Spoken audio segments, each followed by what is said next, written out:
यहाँ एक युद्ध हर व्यक्ति के जीवन में चल रहा है और वो युद्ध धर्म का युद्ध है, जहां पर धर्म की ही विजय होनी है।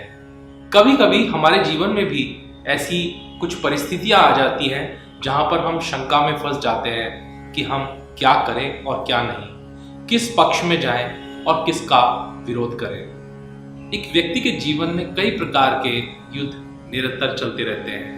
जैविक, अनुवांशिक, जिसे हम हेरिडिटी या जेनेटिक्स भी कह सकते हैं, मनोवैज्ञानिक, समाज से जुड़े हुए कई प्रकार के युद्ध और आत्मा और शरीर के विषय से जुड़े हुए कई युद्ध हमारे जीवन में चलते रहते हैं। पहला युद्ध व्यक्ति के जीवन में चलता है जो उसके अस्तित्व, उसके एग्जिस्टेंस से जुड़ा हुआ होता है, जहां एक तरफ परमात्मा और दूसरी तरफ जड़ पदार्थ। जहां एक ओर जड़ पदार्थ और ये संसार और इसकी वस्तुएं एक व्यक्ति को आकर्षित करती हैं, वही उसकी आत्मा उसको बार बार परमात्मा की ओर खींचती है, उसको निरंतर इस बात का आभास कराती है कि तुझे खुद को जानने की जरूरत है। और ये युद्ध निरंतर चलता रहता है। व्यक्ति पूरे जीवन इस युद्ध को लड़ता रहता है। उसे मालूम है धर्म किस तरफ है, लेकिन उसके बावजूद भी ये युद्ध वो आसानी से जीत नहीं पाता। उसके मन में कई तरह के विचार चलते रहते हैं। कभी उसको लगता है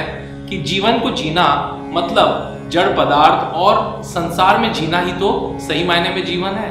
वहीं दूसरी ओर उसको कभी कभी ऐसा लगता है कि नहीं, अगर जीवन का सही मतलब जानना है तो मुझे परमात्मा से जुड़ना होगा।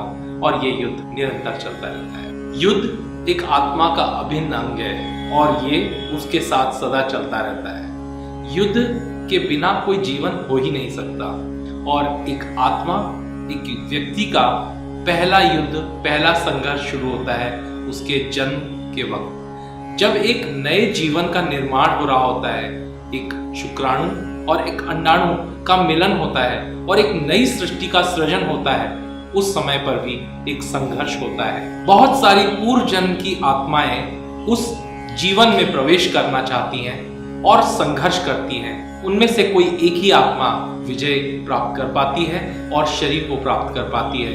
वो जो वक्त होता है वहां पर भी संघर्ष होता है। उनमें से कुछ चुनिंदा ही शुक्राणु और अंडाणु जीवन को प्राप्त कर पाते हैं। तो इसलिए ये संघर्ष की शुरुआत तो इस समय से भी हो जाती है। और उसके बाद एक गर्भस्थ बालक सीमित स्थान, अंधकार, अनिश्चितता और निराशा के विचारों से संघर्ष करता रहता है। जन्म के पश्चात भी शिशु का यह संघर्ष जारी रहता है। उसके जीवन जीने की प्रवृत्तियों से अपरिपक्व शरीर, अनेक प्रकार के रोग और असमर्थता के साथ उसका यह युद्ध चलता रहता है। जैसे जैसे बालक बड़ा होता है उसके ऊपर अनेकों तरह के दबाव पड़ने शुरू हो जाते हैं।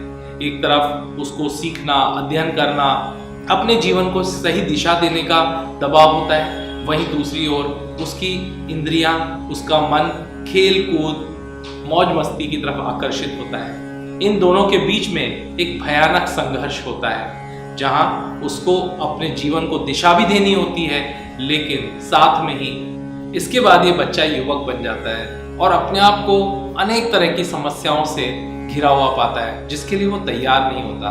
छल, कपट, काम, लोभ, गलत और आपत्तिजनक तरीके से पैसा कमाने का प्रलोभन और इसके अलावा संगति का प्रभाव और सामाजिक दबाव, और फिर सांसारिक अनुभवों की आक्रामक सेनाओं से लड़ने के लिए उसके पास ज्ञान की तलवार भी नहीं होती। और जैसे ही युवक वयस्क बनता है, अनेक तरह के सामाजिक दबाव इसके ऊपर प्रभाव डालना शुरू कर देते हैं और उसके बाद कई तरह की विनाशकारी इच्छाएं, बुरी आदतें, दुख, असफलताएं, अज्ञानताएं और ऐसे कई विरोधी इसको घेर लेते हैं। और फिर वो योगी बनता है, आगे बढ़ता है तो अनेक तरह के विचार उसको ध्यान लगाने नहीं देते। हमेशा उसको बहुत तरह के विचार घेरे रहते हैं और आगे का सफर शुरू होता है। योगी जब मनुष्य जागृत अवस्था में आता है और ध्यान करने का प्रयत्न करता है, कोशिश करता है कि मेरुदंड के 7 चक्रों में वो अपना ध्यान लगा सके, तब उसके ऊपर इंद्रियों का और मन का प्रभाव पड़ना शुरू होता है।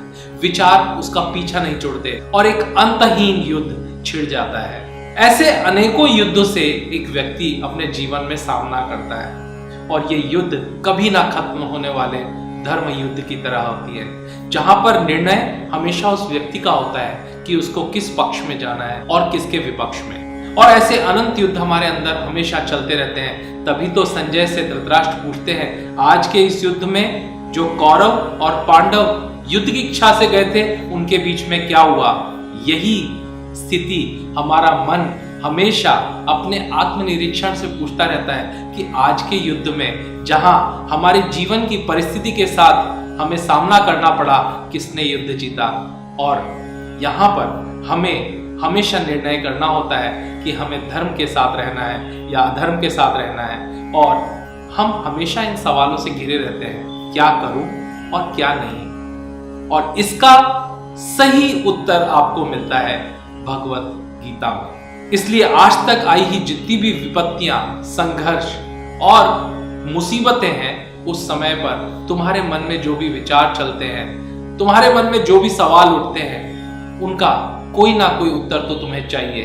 और वो उत्तर कोई और बाहर से नहीं दे सकता, वो तुम्हारी अपनी अंतर चेतना ही तुम्हें दे सकती है। इसीलिए यहाँ संवाद हो रहा है अर्जुन और कृष्ण के बीच में। इसीलिए निरंतर ये संवाद हमारे अंदर चलता रहता है, हमारी अपनी बुद्धि और अपनी ही आत्म चेतना के बीच।